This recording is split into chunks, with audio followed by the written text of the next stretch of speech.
Bonjour à tous et bienvenue dans cette nouvelle vidéo tutoriel avec cette fois-ci les elfes sylvains. Et oui, donc du coup comme promis, ça faisait un petit peu longtemps qu'on n'avait pas fait de vidéo tutoriel. On va la faire consacrer du coup cette fois-ci à cette faction elfe assez particulière puisque elle commence dans l'ancien monde. Donc là pour orienter cette partie, j'ai pris un let's play un peu pour que vous puissiez voir aussi un peu les mécanismes de la faction. Donc du coup, la faction, je vous rappelle, hein, l'ancien monde et le nouveau monde. Et sur l'ancien monde, donc du coup, faction de Total War Warhammer 1, sous DLC qui commençait donc du coup juste à côté de la Bretonie, pour ceux qui ont suivi le let's play.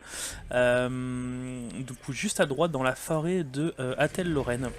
Donc une forêt qui est bercée par un arbre qui s'appelle le chêne des âges, qui est ici, qui va être au centre du coup des objectifs de votre faction, puisque pour gagner la carte de campagne, vous allez devoir du coup monter le chêne des âges au niveau maximum, et pour cela du coup vous allez avoir des spécificités qui vont être liées à cette nouvelle race qu'on va détailler. Donc déjà, qu'est-ce qu'Altel-Lorraine? Donc Altel-Lorraine, si vous le voyez, c'est une forêt qui est délimitée par des petits artefacts, enfin des petites pierres lumineuses bleues qui délimitent un petit peu la frontière de la forêt, hein, donc tout ici. Une forêt donc pour laquelle vous avez des bonus quand vous vous battez à l'intérieur. Les ennemis du coup bien entendu ont des malus et par contre du coup il faut la protéger parce que l'ennemi numéro 1 des elfes sylvains c'est cela, c'est ces hommes bêtes qui vont tout faire tout au long de la partie pour aller vous ravager votre chaîne des âges et du coup vous faire perdre, hein, tout simplement. Donc il faut faire attention à ces incursions. Mécanisme donc du coup des elfes sylvains, il y en a plusieurs. Donc le premier c'est le système d'ambre. Donc pour ça je vais vous montrer un petit peu comment c'est constitué. Donc là on était sur, pour vous dire, le dernier tour du let's play, enfin on était dans les derniers tours, puisque du coup mon chaîne des âges était niveau basique, niveau 5, donc en fait je crois que c'était, on avait fini même la bataille finale, peut-être, je sais même plus. Bref, donc du coup on avait fini la faction. Donc le système d'ambre ici que vous voyez ici, donc est une ressource, et comme on peut le voir assez bien, et c'est pour ça que j'ai choisi aussi d'orienter ma vidéo sur cette fin de partie, c'est que vous allez pouvoir voir d'où peut provenir cet ambre qui du coup est assujetti à pas mal de débats pour cette faction, vu la difficulté de s'en procurer, puisqu'effectivement, première particularité des elfes sylvains, c'est que certains bâtiments et certaines unités vont vous coûter de l'ambre, et l'ambre c'est très compliqué d'en avoir, puisque votre chaîne des âges, pour pouvoir le monter, vous avez besoin d'ambre, donc comme c'est indiqué ici, le bâtiment consomme de l'ambre. Donc pour ça, vous avez plusieurs possibilités. Donc, soit vous faites la conquête de villes ennemies. Donc, quand vous faites la conquête de villes ennemies, vous allez récupérer selon la ville, si c'est une ville si c'est une capitale de province ou alors une petite ville, un ou deux ambres par colonie. Et puis vos alliances militaires vont vous donner de l'ambre. Comme vous voyez ici, je suis sur la carte des campagnes, mes alliés me fournissent de l'ambre pour chacune de leurs colonies. Ça veut dire, en contrepartie, que si jamais l'Empire, dans le cas où les nains ne sont plus mes alliés pour X ou Y raison, je perds tout l'ambre qu'ils me fournissent, et donc c'est beaucoup plus compliqué pour moi de pouvoir gagner la partie. Et du coup je me retrouverai en déficit d'ambre, et en déficit d'ambre, du coup tout simplement je peux avoir des malus de pas mal de choses différentes. Donc voilà, première particularité, cette ressource d'ambre qu'il va falloir donc du coup bien exploiter en allant faire la conquête de cités. Vous avez en deuxième particularité, pour les hauts elfes, sans parler des unités qu'on va aborder juste après, vous avez ce système de fonction un petit peu comme l'Empire. Donc vous avez un arbre bah, c'est pas un arbre dynastique, puisque du coup c'est uniquement vous attribuez des fonctions à certains de vos seigneurs. Donc là le roi des bois ce sera quoi qu'il arrive toujours Orion. Et puis après vous, bah, du coup vous avez des titres, par exemple le défenseur du chêne, il va nous apporter un commandement de plus 20 pour les dryades et les murs dans l'armée du seigneur. Donc bien entendu toujours mettre bah, tout simplement le seigneur adéquat pour chaque fonction, puisque je vais pas mettre un seigneur elfe pour m'augmenter mon commandement sur les murs et des hommes arbres. Je vais mettre le grand seigneur des hommes arbres pour que le bonus soit le plus pertinent possible. Donc voilà, vous avez chaque bonus, vous avez surtout un bonus qui est assez recherché, c'est celui-là qui permet le commerce avec les factions non elfiques. Donc pour ça vous allez devoir recruter un bâtiment, vous avez 4 bâtiments spéciaux, dont un peut être construit à chaque ville. La clairière royale, vous avez le temple d'Isha, donc qui va vous déverrouiller une place au conseil ici. Alors je sais plus exactement, donc chaque bâtiment vous permet une place au conseil, et du coup chaque ville majeure, puisque vous commencez uniquement, par exemple quand vous commencez avec Orion à la clairière royale, il va falloir confédérer avec toutes les factions elfes sylvains pour pouvoir récupérer leur ville, puisque les seules villes où vous allez pouvoir construire des bâtiments on va dire de recrutement d'unités supérieures, c'est les villes principales, les capitales entre guillemets des factions elfes sylvains. Donc pour ça, il faut confédérer avec chaque faction, il y en a 4, vous avez 4 villes. Donc la clairière royale, le pic de Findol, l'enclume de Vol et le palais des chutes. Et puis du coup le chêne des âges, mais celui qui n'est pas assujetti à construction de bâtiments. Voilà, donc voilà pour les spécificités de cette faction. On a fait à peu près le tour, même si c'est rapidement dit. Voilà, le chêne des âges qui vous donne des bonus, hein, voilà, ça c'est le bonus maximum. Donc intégrité plus 12, ordre public plus 5. Bon, la confédération, effectivement, pour pouvoir confédérer avec une ou l'autre des factions elfes sylvains, il faut monter votre chêne des âges. Donc à chaque fois, bah, du coup, je crois que c'est pas à partir du chêne des âges niveau 3, vous pouvez utiliser, c'est indiqué sur la gauche, hein, permet d'utiliser la demande diplomatique rejoindre une confédération. Donc tant que vous n'avez pas le chêne des âges niveau 3, vous ne pouvez pas confédérer avec une autre cité elfe sylvain. Voilà pour cette démonstration sur la carte de campagne. On va passer de suite sur la carte de bataille. Donc nous voilà sur l'écran que vous commencez du coup à connaître par cœur pour ces tutos, où on va détailler donc assez rapidement du coup les unités des elfes sylvains. Donc deux départs pour les elfes sylvains. Vous avez soit le départ avec Orion, soit le départ avec Durtu. Donc voilà, donc Durtu, votre campagne sera plutôt axée sur toutes les unités du coup des lémures, des hommes arbres et du coup bah, vous allez avoir des bonus du coup pour booster ce type d'unité, et également du coup j'ai perdu leur nom, des amadriades, voilà. Donc voilà, donc assez sympa aussi comme campagne, puisque ça vous la différencie, puisque du coup en fait ce qui va se passer c'est que si vous prenez Durtu, les unités d'élite elfe vont vous coûter de l'ambre. Si vous prenez Orion, les unités d'élite arbre entre guillemets, donc soit les murs, soit les hommes arbres vont vous coûter de l'ambre. Voilà. Donc sachez que du coup le gameplay, enfin le début de partie, le milieu de partie est un peu différent que vous preniez Orion ou Durtu, et puis même les objectifs de campagne, vous partez pas obligatoirement sur les mêmes cibles. Même si l'objectif sera le même à la fin, c'est-à-dire monter le chêne des âges au niveau maximum. Donc la faction Elf, une faction qui est assez équilibrée, puisque l'infanterie est correcte, et surtout, bon, meilleure archerie du jeu, hein, on va la détailler juste après. Une cavalerie qui est vraiment aussi pas mal du tout, qui tient vraiment la route, et puis vous avez un système de... Enfin, vous avez plusieurs monstres aussi qui sont assez intéressants.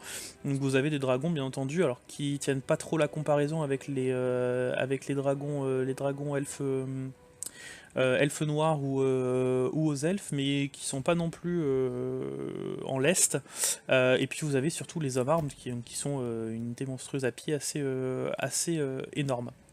Donc pour commencer, au niveau des héros, vous avez un tireur embusqué qui peut un peu se comparer à l'assassin des elfes noirs, donc dégâts à distance, assez bonne portée, assez bons dégâts, donc pas mal pour utiliser en mono-cible, hein.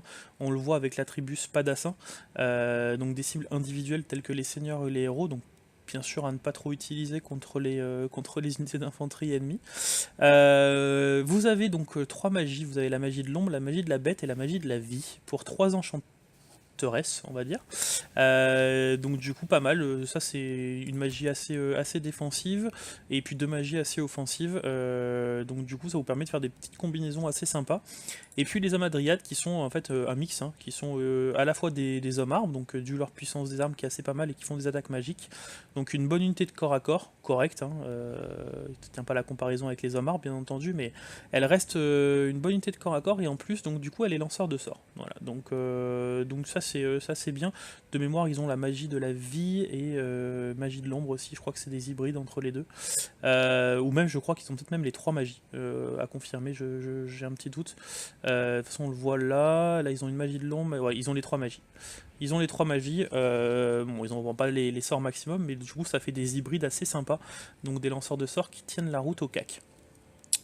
Concernant les unités d'infanterie, alors si on veut repartir comme d'habitude avec notre compo, hein, on va prendre Orion, on va prendre notre tireur embusqué, et puis bah, du coup comme on a pris Orion, on va prendre un enchanteur, donc j'aime bien avoir un petit enchanteur de la vie, vous le savez maintenant depuis le début de mes tutos. Après vous pouvez le remplacer par une amadriade si jamais vous jouez Durtu, ou si vous préférez même les amadriades, à vous de faire votre choix. Les gardes éternels qui sont une bonne unité de début de partie mine de rien, donc alors vous avez les gardes éternels sans bouclier et avec bouclier, hein. Je vous rappelle pas la différence, maintenant vous la connaissez. Garde éternels sans bouclier, bah, du coup automatiquement ils vont plus vite, hein. Donc ça se voit au niveau du bonus de charge.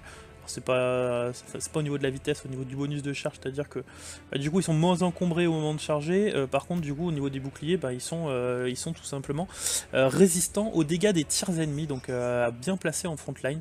Et ils ont une compétence supplémentaire bien entendu qui est la défense contre les charges d'unités larges. Donc dès que vous avez la possibilité de prendre des gardes éternels, prenez-les plutôt bien sûr avec bouclier, donc toujours avec 4 en début de partie, hein, toujours. Même si on va regarder pour éventuellement faire une composition assez endgame, donc à la limite prenez 2 anti-larges comme d'habitude. Je parlerai pas des unités de renom, hein, que vous pouvez bien entendu prendre dans vos armées. On va également prendre, alors vous avez les rangers des bois sauvages qui sont pas mal, qui sont ici. J'aime bien jouer généralement comme ça.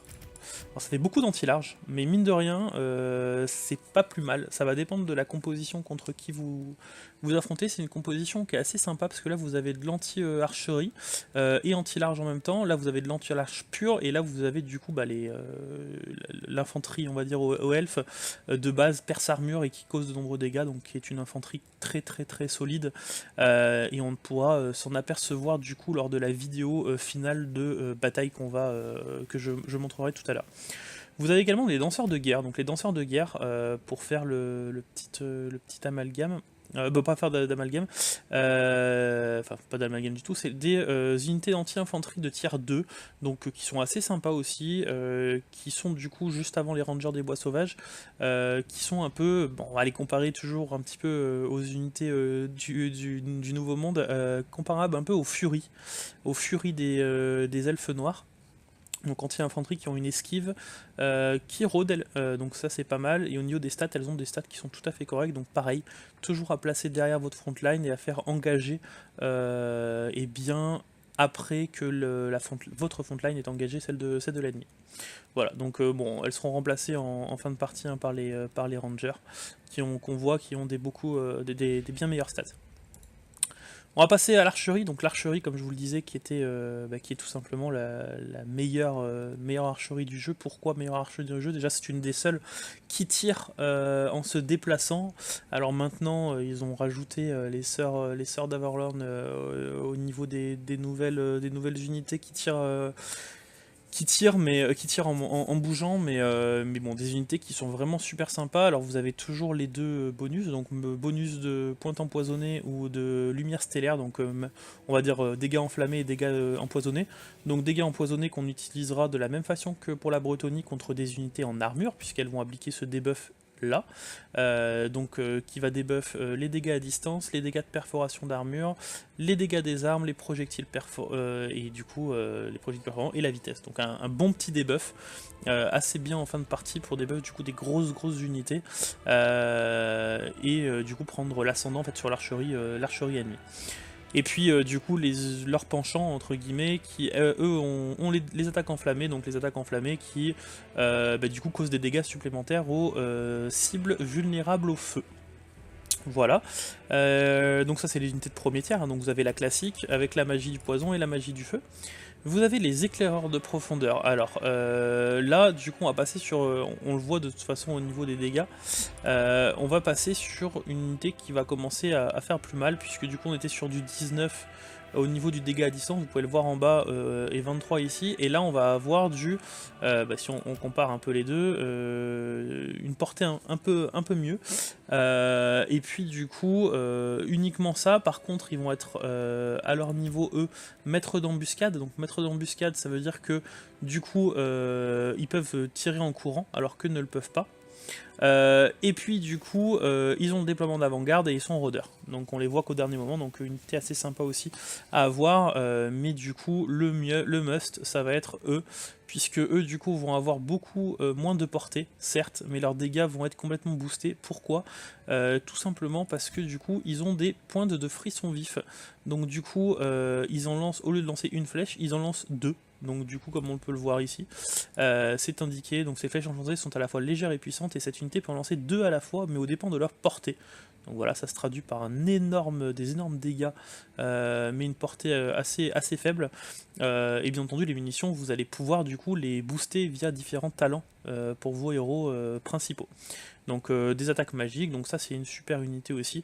Et puis le must du must, hein, les forestiers, donc qui eux de base ont déjà 29 de dégâts à distance, et en plus qui sont perforation armure, donc pour toutes les cibles late game qui sont du coup tous en armure.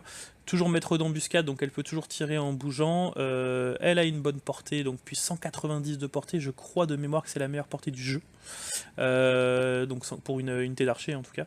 Et puis du coup 29 de dégâts à distance qui peuvent être aussi également boostés par par vos compétences de héros. Voilà, et puis surtout du coup rôdeur également. Donc grosse unité, on va généralement en prendre 4. Alors on peut faire par exemple 2 comme ça et puis 2 comme ça en fin de partie pour appliquer des debuffs. Ça peut être aussi intéressant. Au niveau de la cavalerie, les cavaliers sauvages sont déjà une très bonne cavalerie de début de partie, avec un très bon bonus de charge, une attaque en mêlée, une défense en mêlée tout à fait correcte, et ils ont la frénésie. Donc ils sont du coup, comme c'est indiqué, causent plus de dégâts, leur commandement est élevé, donc c'est pour ça que ça les rend complètement insane en début de game. Ils ont le déploiement d'avant-garde, ils causent de nombreux dégâts, ils sont rôdeurs. Donc sincèrement une super unité de cavalerie. Et puis bien entendu à remplacer par les cavaliers sauvages avec bouclier quand vous les avez, puisque du coup ça vous rajoute en plus de ça tout simplement le trait bouclier qui vous bloquera 55% des projectiles tirés par les armes flèches et à feu. Voilà pour l'unité de cavalerie ici. Alors généralement on en prend toujours 2 aussi, c'est pareil. Et puis on va passer sur les cavaleries lance-projectiles, où là pareil on a du lourd. Alors on a au début les chevaliers sylvains, qui sont un petit peu comme les maraudeurs du chaos, donc c'est des unités qui vont harasser l'ennemi, donc en plus on les a avec des pointes empoisonnées, donc ça peut être super sympa pour vraiment, on va dire, affaiblir l'ennemi en permanence sans être, on va dire, inquiété, puisque du coup vous avez le mode qui vous permet de fuir automatiquement dès qu'on vous approche, et comme vous êtes vous avez l'avantage, contrairement aux archers classiques, d'être sur une monture, donc d'aller beaucoup plus vite et de pouvoir harasser en permanence les troupes ennemies, donc super unité aussi en début de partie à utiliser. Vous avez les guerriers faucons, donc unité volante, les guerriers faucons qui vous coûtent de l'ambre, et qui donc du coup sont assez sympas, puisque du coup ils vont des dégâts à distance qui sont tout à fait corrects, ils ont pas énormément de munitions, ils sont perce armure de mémoire, voilà, ils sont mêlés perforants les armures. Donc du coup ça veut dire que si vous enlevez leur capacité d'archerie et que vous les faites aller au cac, donc ça c'est pas mal aussi pour charger par derrière des unités d'archers, puisque du coup c'est des unités volantes, et bien elles perforent les armures. Donc bonne unité à distance et bonne unité au corps à corps. Et puis le must, les sœurs de l'épine, donc qui sont vraiment super bien. Vous avez les attaques empoisonnées du coup, hein, donc attaque à distance en appliquant le debuff. Vous avez une portée correcte pour une unité de cavalerie, et vous avez aussi une attaque en mêlée, une défense en mêlée qui tiennent la route. Donc du coup vous pouvez largement du coup faire du corps à corps quand les munitions sont toutes vides. Et puis vous avez du coup ce système de magie, puisque elles sont également lanceurs de sorts, elles ont accès au bouclier de ronce. Donc ils boostent les dégâts des armes de 25% et donnent une résistance aux projectiles de 22% à une unité ciblée. Et elles ont également la malédiction d'Arinraer, on va y arriver, qui du coup baisse la précision, l'attaque en mêlée, la vitesse d'une unité pendant 39 secondes. Donc gros debuff. Pareil, elles font feu en déplacement, donc super unité, puis elles se cachent. Elles sont rôdeurs des bois. Donc pareil, généralement, on aimera toujours en avoir une ou deux. On va en prendre deux. Après vous avez du coup les aigles, donc tout ça coûte de l'ambre, hein, sauf les lémures pour Durtu. Donc le grand aigle, on va pas le décrire, super unité de début de partie, il coûte vraiment pas grand chose, que 800 pour les stats qu'il apporte. Il est très rapide, donc 390 de dégâts des armes, très bon bonus de charge, il passe par derrière, il vous ravage toutes les lignes. Donc ça pareil en début de partie, abusez-en, parce que sincèrement ça coûte pas cher, ça coûte même pas cher à l'entretien et ça vous fait le café. Et on va pas les décrire puisque vous les connaissez sûrement, les aigles, on en voit assez souvent avec les fonctions des hauts elfes. Donc les lémures qui généralement sont plutôt utilisés avec Durtu, qui sont des très bonnes unités au corps à corps également pour stabiliser votre frontline. Elles sont en armure, elles ont la défense contre les unités larges, alors elles n'ont pas le bonus anti-large, mais elles ont quand même la défense. Elles ont l'esprit de la forêt, donc du coup elles peuvent entre guillemets avoir une sorte de défense améliorée. Donc on le lit, hein, sont capables de repousser la plupart des attaques ordinaires, donc des attaques au corps à corps, hein, non magiques, infligeant des dégâts magiques en retour. Donc effectivement, comme c'est des hommes, enfin c'est des petits hommes arbres. Effectivement, c'est plus compliqué de les toucher avec des attaques classiques, donc c'est pas mal comme petit trait qu'ils ont indiqué. Puis du coup, elle a pas mal de bonus intéressants comme être immunisé contre la psychologie. Et ça c'est non négligeable. Et puis du coup après vous avez votre alors vous avez les unités de renom également ici, et après donc du coup vous avez les armes et les dragons des forêts, donc pareil, hein, toujours en avoir à la limite un dans chaque armée, assez sympa, donc ça vous coûte de l'ambre. Les dragons, pareil, on les présentera pas. Attaque magique et attaque empoisonnée, donc vraiment ils sont sympas, ils sont perce armure. Ils ont un souffle toxique, ils provoquent la terreur, mais bon, ça c'est classique. Une puissance des armes qui est vraiment pas mal non plus. Et puis l'homme arbre, pareil, donc défense contre toutes les charges, donc pas mal à mettre sur les flancs.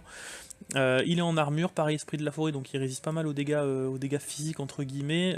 Il fait des dégâts magiques également, donc à utiliser contre des cibles qui craignent les dégâts magiques.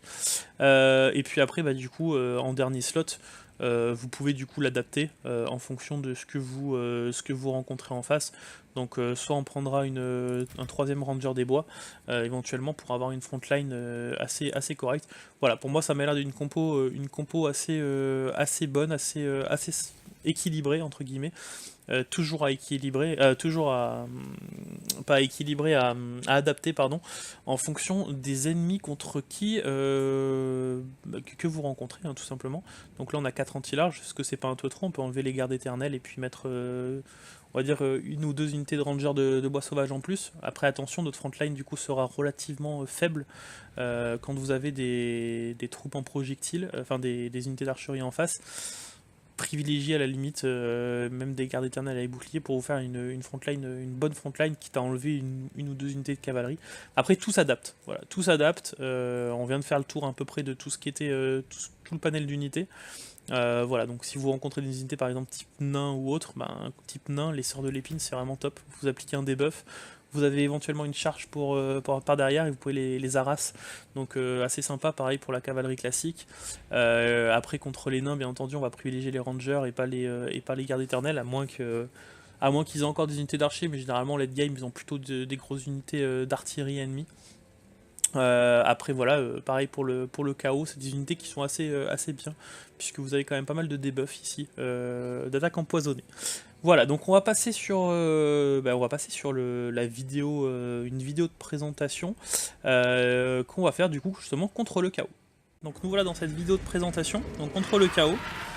On va rapidement, alors je vais rapidement mettre pause pour vous montrer un petit peu comment positionner du coup comment j'ai positionné mes unités. Tout d'abord du coup petit visuel, hein, donc les unités de garde, donc du coup avec bouclier ici, comme je vous l'avais dit, frontline. Bon, il n'y a pas d'archer en face, mais c'est toujours comme ça qu'il faut les positionner, hein. Sur les côtés, donc là on a notre Orion qui vole un petit peu. Sur les côtés on a donc du coup nos unités de danseurs de guerre, donc anti-large, qui sont prêtes du coup à attendre la cavalerie ou les rejetons du chaos ennemi. Donc une armée du chaos qui est assez équilibrée, il y a du cavalier, il y a de l'élu, il y a du guerrier du chaos classique, il y a un canon apocalypse, il y a un géant, des rejetons, des élus, donc on a dit, et puis du coup nous on a une armée aussi pareil, donc l'armée qu'on a détaillée de façon tout à l'heure, hein. Donc du coup comme je vous ai dit, l'homme arbre sur les côtés, hein, également pour aller empêcher, comme il a la défense contre toutes les charges, on va le mettre un petit peu aussi contre les unités d'élite du chaos, donc contre les cavaliers par exemple. Ça peut être une bonne chose. Nos unités d'archerie qui sont juste là, qui sont derrière, donc du coup deuxième ligne, hein, qui vont attendre patiemment l'arrivée des troupes du chaos. Et puis en troisième ligne, nos unités de rangers des bois sauvages, qui sont du coup derrière pour éviter, alors généralement c'est pour éviter d'être la cible des premières lignes d'archerie ennemies, là il n'y en a pas, mais c'est pour également les faire rentrer dans la bataille un peu plus tard, pour pas qu'ils soient trop focus non plus, qu'ils soient libres de leur mouvement. On a une sœur de l'épine côté gauche, une sœur de l'épine côté droite, qui vont être chargées aussi de faire le café. Et puis on a nos cavaliers sauvages qui sont vraiment stylés, comme vous pouvez le voir là. Alors je peux pas le mettre en mode cinématique parce que je suis en mode pause pour l'instant. On le reverra tout à l'heure, ils sont vraiment assez beaux, qui vont être chargés d'aller contourner, alors là la carte s'y prête pas trop, mais on va dire de passer derrière les lignes ennemies pour les charger, donc voilà. Et puis notre dragon, hein, bien entendu. Alors je vais essayer de me mettre en mode cinématique. Bon, il veut pas pour l'instant. Bon, on va essayer de... Voilà. Donc notre dragon, qui lui va être chargé, donc du coup, alors on va faire un petit visu aussi dessus, hein, qui va être chargé d'aller contourner du coup les lignes ennemies pour aller récupérer, enfin on va dire... embêter le canon apocalypse et surtout le détruire. Donc on va se mettre ici, on va attendre un petit peu. On va accélérer un peu le temps, juste le temps de les laisser s'approcher. Donc canon apocalypse, on peut le voir, qui nous fait des gros ravages, et c'est pour ça qu'il ne faut pas que nos rangers des bois sauvages soient en première ligne. C'est que comme ça au moins ils sont moins touchés. Alors vous allez assister à un truc assez marrant. Donc. Voilà pourquoi ne jamais laisser un troll tout seul. Il va se prendre du coup tous les tirs de l'archerie. Je vous laisse regarder sa vie. Vous allez voir. Donc là il se prend tous les debuffs possibles et inimaginables. Bon, le canon apocalypse qui change de cible malheureusement, qui vise nos rangers cette fois. Mais regardez-moi ça. La puissance de l'archerie des elfes sylvains. Un troll du chaos explosé en quelques pas quoi. Et puis là, comme il faut. Hein. Voilà, il est tombé, donc là on peut se concentrer donc du coup sur les unités les plus casse-pieds, donc debuff sur les rejetons du chaos, qui vont prendre aussi pas mal de dégâts, et puis du coup sur ce qui arrive, hein, tout simplement, donc les deux rejetons du chaos qui sont focus, bien entendu, et puis on va commencer à lancer un petit peu notre charge, notre dragon donc qui a fait le taf, il a contourné les lignes, il a détruit le canon apocalypse. On attend patiemment, de toute façon comme je vous l'avais dit, la puissance c'est l'archerie. On voit que l'archerie, en plus d'avoir explosé le troll, ils ont explosé les rejetons du chaos et à droite et à gauche. Nos danseurs qui vont finir le travail, elles sont anti-large en plus. Donc autant vous dire qu'ils vont pas tarder à fuir. Et puis une fois que voilà, tout est engagé, on lance nos rangers, notre homme arbre ici. Là notre cavalerie a été un petit peu prise à court, mais c'est pas grave. On a dépêché notre homme arbre ici pour venir, comme je vous l'avais dit, intercepter la charge de cavalerie et pouvoir du coup venir placer notre cavalerie ici par derrière et pouvoir balancer une charge. La magie, à ne jamais du coup oublier. Donc des sorts de bonus de vie. Un sort ici, offensif, comme on l'aime. On va regarder les dégâts qu'il fait quand même. Baisse de morale et dégâts considérables. Notre archerie qui continue à faire un gros taf. Voilà, notre armure qui a fait le travail, ça nous a permis à notre cavalerie de se remobiliser ici. On va les replacer juste ici pour qu'ils puissent charger. Voilà, bon, ils chargent par derrière.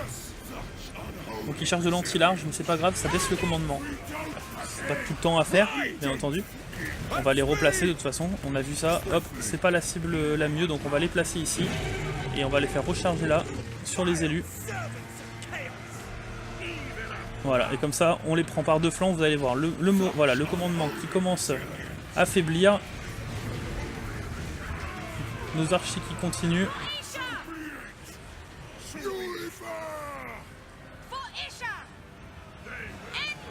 Ici, nos sœurs de l'épine qui continuent, donc qui vont aller assister l'homme arbre sur la deuxième charge des guerriers du chaos ici. Donc avec le debuff, hein, on l'a vu. Hein. Le petit debuff ici. Pendant ce temps, nos archers sont toujours libres de leur mouvement, libres de tirer. Et notre cavalerie continue du coup à faire le taf ici et nos sœurs de l'épine en soutien. Voilà, donc là c'est à peu près comment faire pour du coup optimiser cette armée hein, qui mine de rien était pas mal du chaos. Donc on accélère un petit peu le temps, on voit que de toute façon là ça va être la fin. On va je crois voir à peu près les dégâts que nos unités ont faites. Et vous avez pu voir en fait la puissance de l'archerie elfe sylvain qui est donc comme je vous l'avais dit tout à l'heure la meilleure archerie du jeu. Et là donc du coup on le voit quand même mine de rien. Même si du coup ici ça ne prend pas non plus totalement ça ne prend pas ça prend les stats de base, donc pas le friendly fire, donc les stats parfaites quoi. Donc on voit que bah, du coup notre archerie a fait un bon taf, et puis nos danseurs également.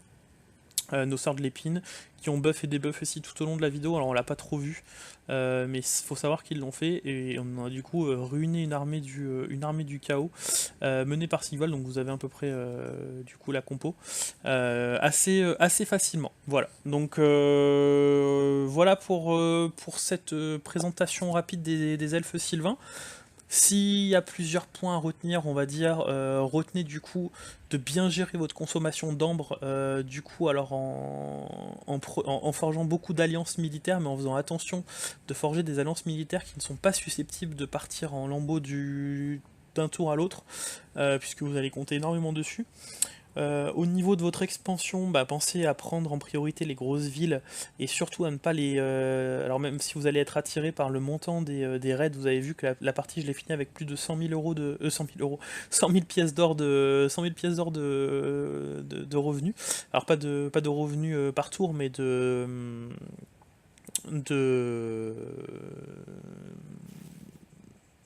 bon, 100 000 pièces d'or quoi, d'acquis. Et donc du coup tout ça c'est grâce en fait si vous voulez au pillage, enfin à la mise à sac de colonies. Donc quand vous mettez à sac une colonie une colonie une capitale de province entre guillemets, vous pouvez récolter des 50 000, 50 000 pièces d'or pour la mise à sac, donc c'est énorme. Sauf que du coup, si vous recolonisez la ville derrière, vous ne prenez plus les deux ambres, vous en prenez plus qu'un. Donc du coup, il y a des moments où il va falloir faire des choix entre occuper et prendre les deux ambres qui sont primordiales pour monter votre chaîne des âges, et surtout du coup avoir des alliances tout à fait stables et solides pour que du coup cette ressource ne vous embête pas. Et puis ben du coup, début de partie, je vous conseille de maximiser votre nombre d'archers. Là j'en ai pris que 4. N'hésitez pas, comme c'est la puissance en fait, hein, c'est la puissance des elfes sylvains, d'en prendre 4 ou 5, d'en prendre 1 ou 2 de plus. Donc j'ai déjà fait des compositions avec 6 unités d'archerie, 3 et 3, ou 2, 2 et 2 d'enflammés. Donc sincèrement, n'hésitez pas à abuser de l'archerie. Là j'en ai pris que 4 parce que j'ai des sœurs de l'épine, mais des fois les sœurs de l'épine c'est pas le plus utile, et du coup les remplacer par deux unités d'archerie classiques, ça peut faire le café. Voilà, donc j'espère que cette vidéo vous aura plu. Du coup n'hésitez pas à laisser un petit com, savoir si comment vous auriez peut-être composé votre armée d'elfes sylvains, et puis bah du coup moi je vous dis à la prochaine pour un prochain tutoriel.